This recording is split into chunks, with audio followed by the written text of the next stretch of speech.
Yo, what's up, Gray?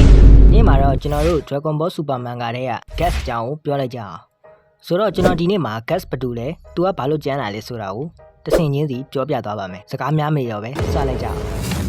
Gas က Hita Force ရဲ့ member တယောက်ဖြစ်ပြီးတော့ Hita Force ရဲ့ခေါင်းဆောင်ကတော့ Alex ဖြစ်ပါတယ် Hita Force ထဲမှာ Maki နဲ့ Wine တို့လည်းပါဝင်ပါတယ် Hita Force ဆိုတာက Universe ရဲ့ရာဇဝတ်ဂိုင်းတစ်ခုဖြစ်ပြီးတော့သူတို့လိုချင်တဲ့အရာတွေကို bounty ချုပ်တယ်ထုတ်ပြီးတော့ bounty hunter တွေကိုလိုက်ခိုင်းလေးရှိပါတယ်သူတို့ရဲ့ခေါင်းဆောင် Alex ကတော့ manipulator ကြီးပေါ့သူခေါင်းဆောင်ဖြစ်နေတာကလည်းကြမ်းလို့မဟုတ်ပဲညံကောင်းလို့ပါဒါပေမဲ့သူ့မှာဝက်ဖဲတစ်ခုရှိနေပါတယ်အဲ့ဒါကတော့ Gas ပါ Gas ကအငယ်ဆုံး Hita Force member တယောက်ဖြစ်ပါတယ်ကလေးဆိုပြီးထင်သွားသေးလို့တော့မရပါဘူးဘာဖြစ်လို့လဲဆိုတော့စောင့်ရမ်းကြလို့ပါ Gas နဲ့ Alex က Broly နဲ့ Paragas နဲ့တောင်မှတွားတူနေပါတယ် Broly ရော Gas ရောအကျမ်းပေမဲ့သူတို့အုပ်ထိန်းသူရဲ့အမိန့်တိုင်းပဲလှုပ်ဆောင်ပါတယ်ဒါပေမဲ့ Broly ကိုသူ့ဖေလက်စားချေဖို့တုံးတဲ့ချိန်မှာ Gas ကို Alex ကပတ်စံရှာဖို့တုံးပါတယ်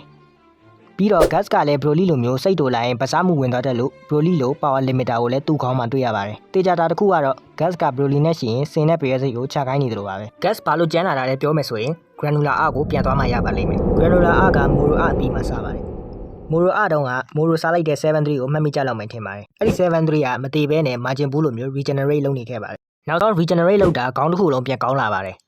galactic patrol ကလည်းအခင်းဖြစ်တဲ့နေရာကိုတေချာအောင်နောက်တစ်ခေါက်ပြန်စစ်ကြည့်တော့ဘာမှမတွေ့ရတော့ပါဘူးဘာဖြစ်လို့လဲဆိုတော့ခေါင်းကိုခိုးသွားပါပြီ Ojin 73ရဲ့ original owner ဖြစ်တဲ့ Goichi ကပြန်ခိုးခိုင်းလိုက်တာဖြစ်ပါတယ်ဘာလို့ပို့လဲဆိုတော့ Ojin 73 စီကနေ data တွေကို copy ပြီးတော့ပုံစံတူတွေအများကြီးလုပ်ပြီး universe ကိုအုပ်စိုးဖို့ပါအဲ့ချိန်မှာ boundary hunter လေး Granular က73ကိုထပ်ပြီးဓမြတိုက်ဖို့လာနေပါပြီသူ့ရဲ့ AI လေးအုတ်ကြီးလည်းပါသေးတယ်အဲ့တော့ Granular က Goichi ရဲ့ spaceship ကိုဝင်စီးပြီးတော့ Goichi ရဲ့တပ်သားတွေအကုန်လုံးကိုအေးဆေးဆေးလေးအမှောက်သိမ်းခဲ့ပါတယ်အဲ့ဒါနဲ့ပဲ Goichi ကမရတော့ဘူးဆိုပြီးတော့73 copy တွေကိုချဖို့လွှတ်လိုက်ပါတယ် Granular ကလည်းသူလိုချင်တဲ့73ကိုမတွေ့မချင်းသူ့ရဲ့ Fighter Boy Attack technique ကိုသုံးပြီးတော့အကုန်လုံးကိုအမှောက်သိမ်းခဲ့ပါတယ်နောက်ဆုံး73ကို family နဲ့မှာ regenerate လုပ်နေတာတွေ့တော့ LSC ကိုစုချင်းဝင်ထုတ်ဖို့ယူလာလိုက်ပါတယ်ဘာမှဆက်မပြောခင် Granular ရဲ့ငယ်ဘွားလေးကြောင့်ပြောလိုက်ကြအောင်Granular ငယ်တုန်းကသူ့ရဲ့မွေးမြေဖြစ်တဲ့ Cerulean ဂျိုကို Freezer နဲ့ဆိုင်ရန်တွေလာပြီးတော့တိမ်ပိုက်ကြပါတယ်။အဲအကြောင်းမို့လို့ Granular က Freezer နဲ့ဆိုင်ရန်တွေကိုပထမမုံနေတာပါ။ဒါပေမဲ့လက်စားကြည့်တင်ပြန်တော့လေ Freezer ကတည်သွားပြီ။ဆိုင်ရန်တွေကလည်းလွန်ခဲ့တဲ့နှစ်40လောက်ကတည်းကမျိုးပြုတ်သွားပြီဆိုတော့ Granular ခင်ဗျာလက်စားချေတောင်မှခြေလို့မရတော့ပါဘူး။ Freezer ပြန်ရှင်လာတာကို Granular ကတော့မသိသေးပါဘူး။ Granular က Freezer ထက်ဆိုင်ရန်တွေကိုပုံပြီးမုံနေတာပါ။ဘာဖြစ်လို့လဲဆိုတော့ဆိုင်ရန်တွေကပဲသူ့အမေကိုတတ်ခဲ့တယ်ဆိုပြီးယုံကြည်ခဲ့လို့ပါ။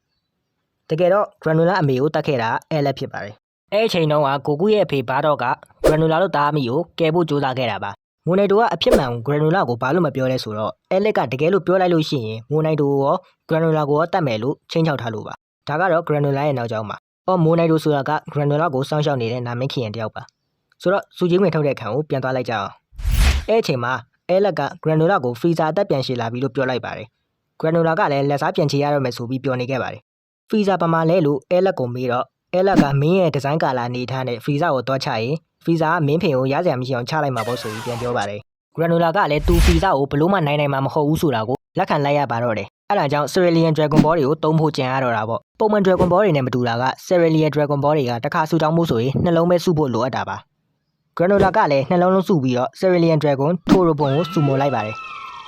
Granular က Torobo ကို Universe မှာအကျန်းဆုံးဖြစ်အောင်လုပ်ပေးလို့ပြောတော့ Torobo ကမင်းရဲ့ potential အရာဆိုရင်နောက်တဲ့နှစ်150ကြာမှ stronger ဖြစ်လာနိုင်ခြေရှိတယ်။အဲ့တော့ limit break ဖို့ဆိုရင်မင်းရဲ့တက်တန်150ကိုပေးရမယ်လို့ပြောတော့ Granular ကလည်းလက်ခံလိုက်ပါတယ်။ဆိုတော့ Granular မှာအသက်ရှင်ဖို့3နှစ်ပဲကြာမှာတော့တယ်။အဲ့တော့ Cerulean တယောက်ရဲ့ပြန်မြတက်တန်က2နေရာလို့သတ်မှတ်လို့ရပါတယ်။ပြီးတော့ LSC ကိုငါအကျန်းဆုံးဖြစ်လာပြီးငါ့ကို Freezer ရှိတဲ့နေရာပြောတော့ဆိုပြီးတော့တွားပြောပါတယ်။ Alex က Granular ကိုဘယ်လိုဖြစ်သွားတာလဲမေးတော့ Dragon Ball တွေတုံးလိုက်တာဆိုပြီးတော့ပြောလိုက်ပါတယ်။အဲ့လိုနဲ့ပဲကိစ္စတွေမျိုးဖြစ်ခဲ့ပြီး Dragon Ball တွေကနေ Gas ကိုအကျန်းဆုံးဖြစ်အောင်လို့ Alex ကဆူတောင်းလိုက်ပါတယ်။အဲ့လိုနဲ့ပဲ Gas ကအသက်လည်းကြီးသွားသလိုအကျန်းဆုံးလည်းဖြစ်လာခဲ့ပါတယ်။ဆိုတော့ Gas ရဲ့ power နဲ့ ability တွေကို break down လုပ်လိုက်ကြအောင်။ Gas ရဲ့ပထမဆုံး ability ကတော့ Meta Realization ဖြစ်ပါတယ်။ Gas က reality ကို manipulate လုပ်ပြီးတော့လေထုကနေလက်နက်တွေပစ္စည်းတွေကိုဖန်တီးလို့ရပါတယ်။ဥပမာတန်ကြွတွေလှန်တွေ maze တွေရထားတွေနဲ့ဒိုင်းကာတွေပါ gas ဖန်တီးလိုက်တဲ့တပ်ထုတွေက planet တစ်ခုကိုအတားလေးပျက်စီးစေနိုင်တဲ့ key blast တွေကိုတောင်မှ block နိုင်တဲ့အထိမှာပါတယ်နောက်တစ်ခုကတော့ key enhance ဖြစ်ပါတယ် gas က cyan တွေလိုမျိုး key ကို enhance လုပ်လို့ရပါသေးတယ်အဲ့လိုလုပ်ရင်ပိုကျန်းသွားသလိုမျိုးပဲပစားမှုလည်းဝင်သွားနိုင်ပါတယ်ဒါပေမဲ့ gas ကတော့ပစားမှုမဝင်သွားအောင်ထိန်းချုပ်နိုင်သွားပါပြီအဲ့လို power up လုပ်လိုက်ရင် found ကလည်းပြောင်းသွားပါတယ်ဂျွန်းနှချောင်းထွက်လာတာပါသူက key ကိုပို့ပြီးတော့ enhance လုပ်လေသူ့ခန္ဓာကိုယ်က cell တွေကပို့ပြီးလောင်ကျွမ်းလေဖြစ်ပါတယ် အဲ့ဒါကြောင့်မို့လို့ key enhance လောက်တိုင်းရုပ်ပိုဆိုလာတာပါနောက်ဆုံးတော့သူလည်း freezer တက်လို့တည်သွားတာပါပဲသင်ခန်းစာလေးကတော့စွမ်းအားတွေရှိပြီးရွယ်ချက်မရှိရဲ့လက်ကားဆိုတာပါပဲအားလုံးပဲဆုံးဖြတ်ကြည့်ရှုပေးလို့ကျေးဇူးတင်ပါတယ်နောက်ဗီဒီယိုကြမှာပြန်တွေ့ကြမယ် bye bye ဘာဆိုင်လဲကွာဘာဆိုင်လဲကွာဘာမှလည်းမ